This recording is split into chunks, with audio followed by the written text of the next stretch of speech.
Bonsoir à tous, il est 18 h. Voici les titres de notre journal. Le président de la République, Abdelmajid Tebboune, a eu un entretien téléphonique avec son frère, son Altesse, Cheikh Tamim Ben Hamed Al Thani, émir du Qatar.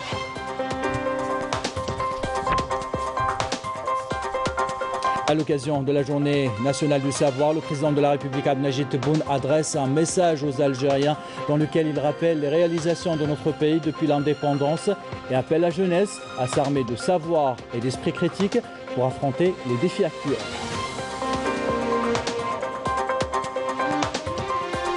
Le général de corps d'armée Saïd Chengriha, chef d'état-major de l'armée nationale populaire, effectue une visite de travail et d'inspection au niveau du secteur opérationnel Beji Mortar. Il a rappelé les défis auxquels fait face notre pays et l'importance de réunir tous les efforts pour les affronter.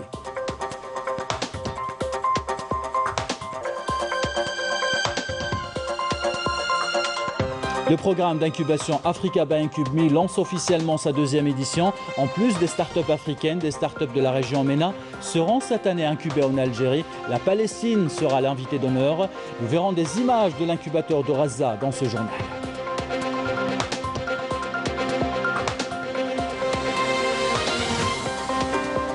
Enfin, le sport et le jeûne font-ils bon ménage? Amal Bouarba est allé dans une salle de sport poser la question à un sportif et dans un cabinet médical pour avoir les conseils pratiques d'un médecin. Un reportage à suivre tout à l'heure. Voilà pour les titres, bienvenue à tous. Tout d'abord, le président de la République, Abdelmajid Tebboune, a eu un entretien téléphonique avec son frère, son Altesse Cheikh Tamim Ben Hamed Al Thani, émir du Qatar. Il a été question de renforcer les relations fraternelles et amicales entre les deux pays. Cet appel téléphonique a été l'occasion également de passer en revue les développements au niveau régional et arabe et la situation en Palestine occupée.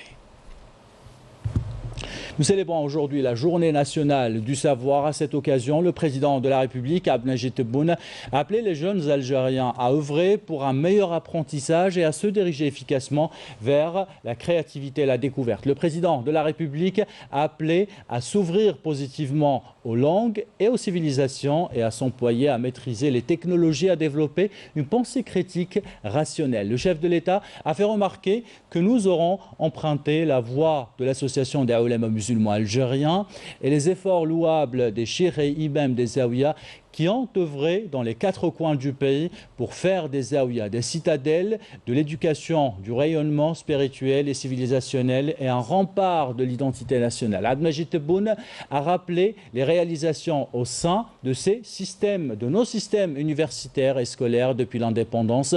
11 millions d'élèves scolarisés, 1 700 000 étudiants universitaires et 410 000 apprentis inscrits dans les centres de formation professionnelle. Dans le cadre de la dynamique des visites des différentes régions militaires, le général de corps d'armée Saïd Chengriha, chef d'état-major de l'armée nationale populaire, a effectué aujourd'hui une visite de travail d'inspection au niveau du secteur opérationnel de Beji Mortar. Une visite pour s'enquérir des conditions de vie, de travail du personnel mobilisé le long de nos frontières d'extrême sud. Saïd Chengriha a rappelé que notre pays a plus que jamais besoin de fédérer les efforts de ses enfants dévoués afin de faire avorter toutes les manœuvres qui ciblent notre unité nationale. Une visite qui s'inscrit, les détails plutôt avec Yasmine Messaouti.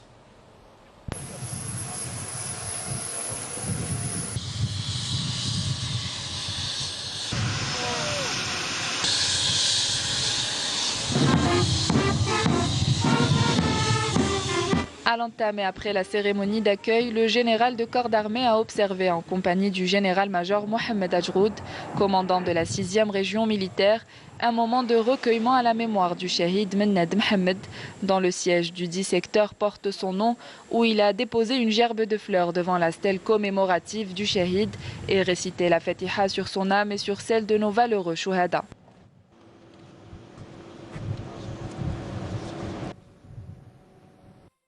À l'issue, le général de corps d'armée a suivi un exposé donné par le commandant de la 6e région militaire et un exposé présenté par le commandant du secteur opérationnel de Borj Beji Mortar. Ensuite, le général de corps d'armée a tenu une rencontre avec les cadres de la 6e région militaire où il a prononcé une allocution d'orientation qui a été suivi via visioconférence par l'ensemble des personnels des unités de la dite région et au terme de laquelle il a souligné que notre pays a besoin de fédérer les efforts de tous ses enfants dévoués afin de faire avorter tous les complots ciblant son unité territoriale et populaire.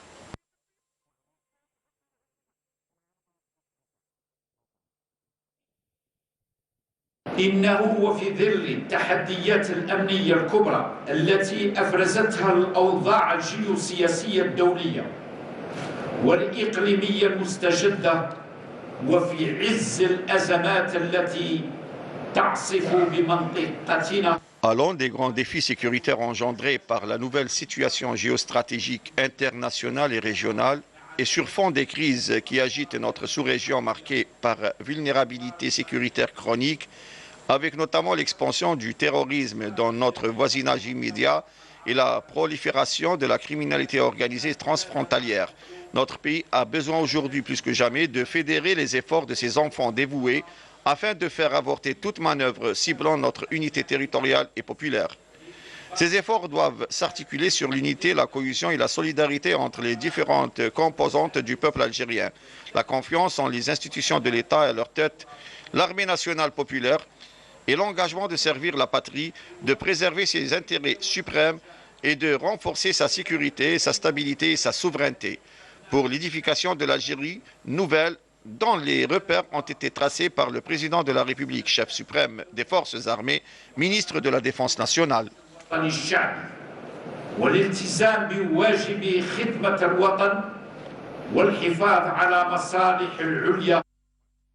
Le général de corps d'armée a rappelé par la même occasion que les illusions et les chimères des saboteurs ne se réaliseront jamais sur la terre des Chouhada, car le peuple algérien et son armée, authentiques qu'ils sont, n'ont aucun autre objectif que celui de servir l'intérêt de la nation et l'avenir de ses enfants.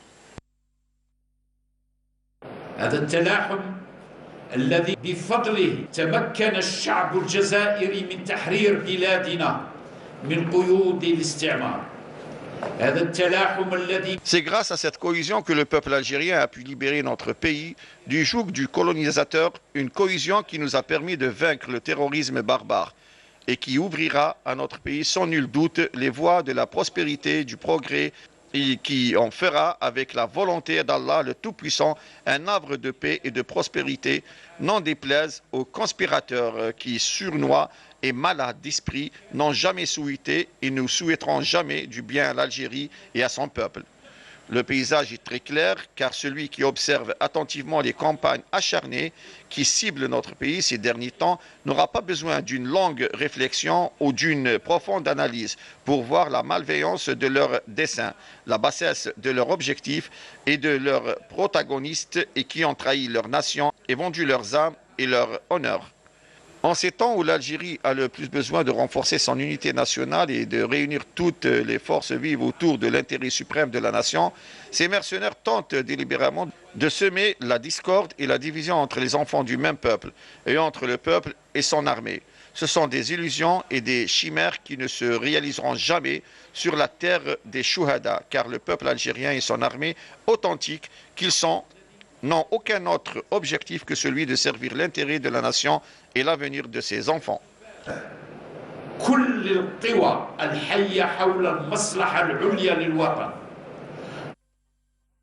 À l'issue de cette rencontre, le général de corps d'armée a émis un ensemble d'orientations et d'instructions qui s'inscrivent dans leur ensemble dans le cadre de l'amélioration des conditions de vie et de travail des personnels et vise également à rehausser le rendement et le degré de vigilance pour faire face aux défis sécuritaires au niveau de cette région sensible.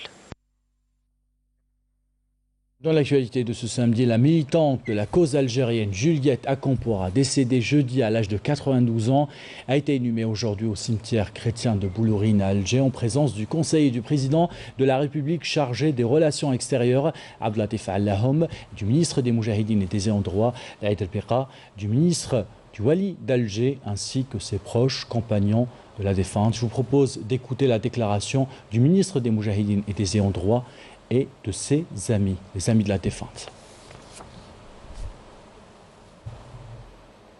حين نستحضر مواقفها المشرفة Lorsque nous évoquons le parcours de Juliette Acampora, nous nous remémorons son honorable engagement qui reflète la dimension internationale de la glorieuse révolution du 1er novembre 1954. Une révolution fondée sur les principes de justice et des nobles valeurs humaines.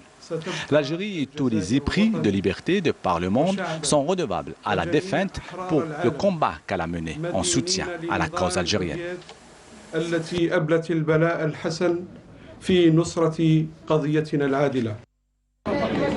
dit, elle le répète, j'ai gagné une liberté, la liberté de l'Algérie, la liberté de tous les Algériens. Et ma foi, nous sommes venus aujourd'hui pour lui dire au revoir. Merci pour tout ce que vous avez fait. C'est une Algérienne à part entière. Elle a plus de mérite que nous parce qu'elle, pendant la colonisation, elle était en position privilégiée. Elle a choisi d'être à côté des gens qui étaient opprimés, des Algériens. Et elle dit mon pays, elle est née ici dans ce quartier Fzrara. Son mari est né à Bebloued. Ils ont choisi l'Algérie, ils ont choisi l'indépendance, sont mis aux côtés du peuple algérien. Voilà pour ces témoignages à l'occasion de la Journée nationale du savoir et lors d'une cérémonie en hommage à l'homme de lettres, journaliste et militant, le cheikh Smati Mohamed Abdel Jilali. Le conseil du président de la République chargé des archives nationales et de la mémoire, Abdelmajid Chekhi, a insisté sur la nécessité de revenir sur le parcours des personnalités nationales marquantes, une occasion pour s'inspirer de leur parcours. À cette occasion, une conférence a été organisée. Plusieurs présentations ont ainsi retracé le parcours du militant. C'était en présence du ministre de la Communication, Mohamed Bouslimani, du ministre de la Santé, Abdrahman Benbousida.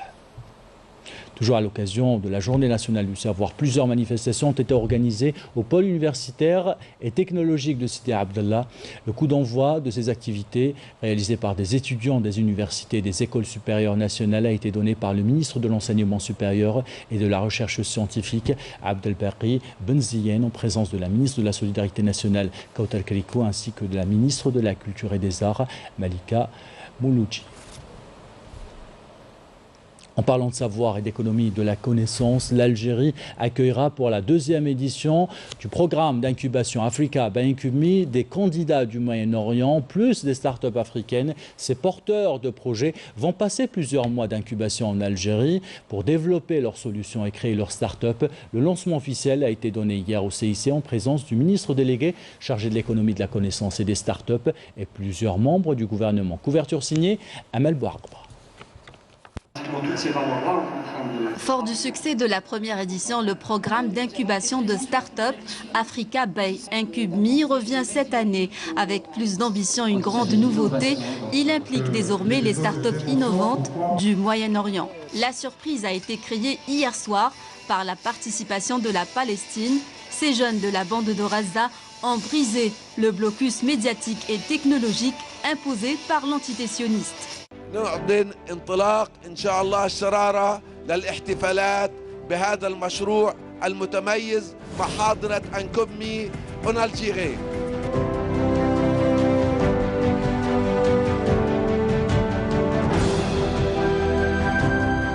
C'est un programme où on va recevoir, Inch'Allah, des projets, des porteurs de projets ou bien des startups d'Afrique et du Moyen-Orient. Ils peuvent s'inscrire sur notre plateforme qui est www.incubme.com, envoyer leurs projets et on va essayer de rapidement sélectionner. Ça va prendre un peu de temps, ça va prendre après un peu plus de 3 mois. Donc c'est 2 mois d'appel à projet et 1 mois et demi de sélection. Et Inch'Allah, à la mi-août, on va recevoir la quinzaine de porteurs de projets qui vont bénéficier de ce programme pour une durée un peu plus de 4 mois cette année. Parrainé par le ministre délégué auprès du Premier ministre chargé de l'économie, de la connaissance et des startups, ce programme permettra aux porteurs de projets innovants de proposer des solutions et de concrétiser leurs idées en Algérie. L'Algérie aujourd'hui a comme ambition de devenir un véritable pôle de l'innovation au niveau de l'Afrique, mais aussi au niveau de la région MENA. Donc c'était extrêmement naturel pour nous d'accompagner cette belle initiative organisée par l'incubateur IncubMe qui, il y a quelques mois, a gagné le prix du meilleur incubateur en Algérie. Aujourd'hui, nous sommes extrêmement fiers d'avoir des acteurs dans l'écosystème algérien de cette envergure qui permettront sans doute de donner une très belle image de notre pays, qui permettra également de faire rayonner l'image du pays à l'international.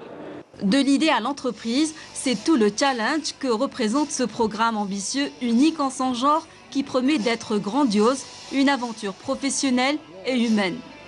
Cette cérémonie a été également marquée par la remise de trophées aux partenaires, garant de la réussite du programme d'incubation de start-up Africa by IncubMe MENA. Parmi ses partenaires, la télévision publique à travers toutes ses chaînes. Dans l'actualité internationale et après les agressions perpétrées contre les Palestiniens par l'armée sioniste, des centaines de Marocains ont battu le pavé pour dénoncer le silence du gouvernement marocain. Ils dénoncent et rejettent la normalisation des relations entre Rabat et l'entité sioniste. Commentaire signé Marim Damis.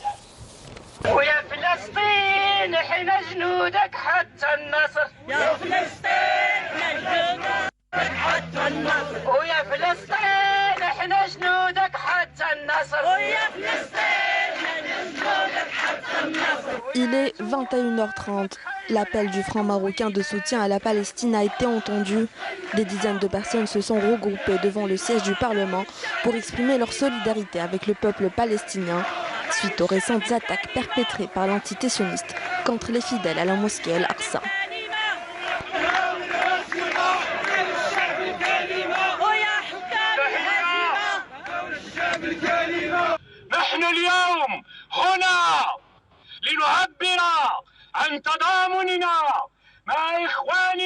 Nous nous sommes rassemblés ici pour exprimer notre soutien au peuple palestinien frère. La normalisation des relations entre le régime marocain et l'entité sioniste ne concerne que le Marzen. Le peuple rejette cette aberration. Nous tenons à saluer le courage du peuple palestinien et sa résistance face aux agressions sionistes répétées. ولنقول لهم نحييكم على صمودكم نحييكم على شجاعتكم.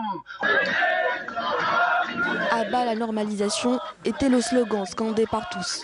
Militants et forces vives ont tenu à exprimer haut et fort leur ras-le-bol et leur rejet total de la politique adoptée par le Merzen, qui a sacrifié la volonté et les attentes de son peuple devant ses propres intérêts.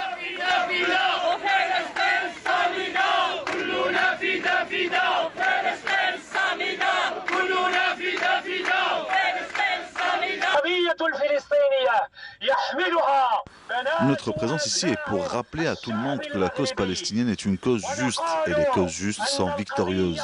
À bas la trahison et à bas la normalisation avec l'entité sioniste.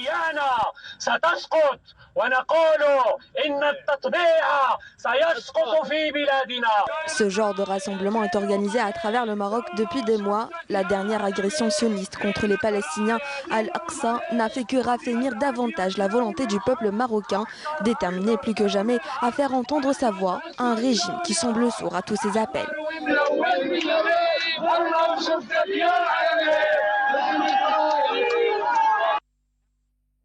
Et on termine ce journal avec le grand format de ce week-end. Après 2 semaines de jeûne, certaines personnes maintiennent toujours une activité sportive quotidienne. D'autres font une pause. D'où cette question dans ce grand format. Peut-on continuer à pratiquer une activité sportive pendant le mois de Ramadan? Si oui, à quelle heure de la journée? C'est un grand format signé Amel Bouarba. Sport et jeûne sont-ils compatibles? Une question que beaucoup d'adeptes d'activité physique se posent en ce mois de Ramadan. Si certains préfèrent les grands airs, d'autres optent pour le sport en salle. C'est le cas de Nassim que nous avons rencontré en pleine séance d'entraînement à quelques heures de la rupture du jeûne. Ça va Nassim, vous faites du sport même pendant Ramadan? Ah oui, bien sûr, ça va, ça va. Bon, moi je pratique la musculation depuis 15 ans. Et je peux vous dire que la musculation est compatible avec le Ramadan. Il n'y a aucun problème. Au contraire, c'est bénéfique pour le corps et le corps il devient plus résistant. Et ça permet aussi d'épuiser les réserves de glycogène et nettoyer le corps de la graisse. Pratiquer une activité physique durant ce mois nécessite toutefois le respect de certaines règles, comme nous l'explique le docteur Sadia Kmoun. On recommande d'en faire 1 à 2 heures avant le ftour, à condition de réduire l'intensité, réduire la fréquence de pratique, surtout pour les personnes qui étaient déjà sportives auparavant. Au lieu de faire tous les jours, ces personnes-là peuvent faire entre 2, 3, voire 4 fois par semaine, favoriser les récupérations et réduire l'intensité. Pour les personnes qui n'arrivent pas à pratiquer une activité sportive avant le ftour, elles peuvent en faire à partir de 2 heures après le ftour, à condition que celle-là soit de faible intensité, comme la marche, surtout pour améliorer la digestion. Vous faites avant Moi, je fais avant l'entraînement, avant le ftour. Voilà, je trouve que c'est bénéfique pour moi. Et vous mangez quoi après Il faut manger sainement pendant le ramadan. Il faut éviter tout ce qui est sucrerie, les gâteaux, les boissons gazeuses. Il faut favoriser tout ce qui est les sucres lents. Pour l'alimentation, on recommande d'avoir bien sûr des plats équilibrés, de bien faire le plein d'énergie au sahur, donc d'avoir une portion de glucides, aussi de protéines, pour être rassasié, avoir l'énergie, mais aussi pour préserver la masse musculaire. Et pour les blessures, justement, c'est là où il faut bien sûr réduire l'intensité, la fréquence, favoriser les récupérations durant la séance de sport. Et qu'en est-il de la pratique sportive pour les personnes atteintes de maladies chroniques? Contrairement aux idées reçues, faire du sport même en étant malade n'est pas interdit. On peut avoir quelques complications comme l'hypoglycémie, la déshydratation ou même les blessures musculo-tendineuses. Donc pour cela, on recommande de bien s'hydrater durant la soirée, donc de la rupture du jeûne jusqu'au sahur, de prendre entre 2 litres jusqu'à 2 litres et demi, augmenter un peu les apports pour les personnes qui font des activités sportives à l'extérieur. Pour les personnes diabétiques qui jeûnent, qui risquent d'avoir des hypoglycémies, on leur recommande de pratiquer une activité sportive après le ftour et bien sûr de faible intensité comme la marche, les cours de yoga aussi. Allier jeûne et sport est donc bel et bien recommandé. Les bienfaits de la pratique sportive sur la santé sont avérés. Alors autant ne pas s'en priver. Et c'est la fin de ce journal. Saraf Tolko.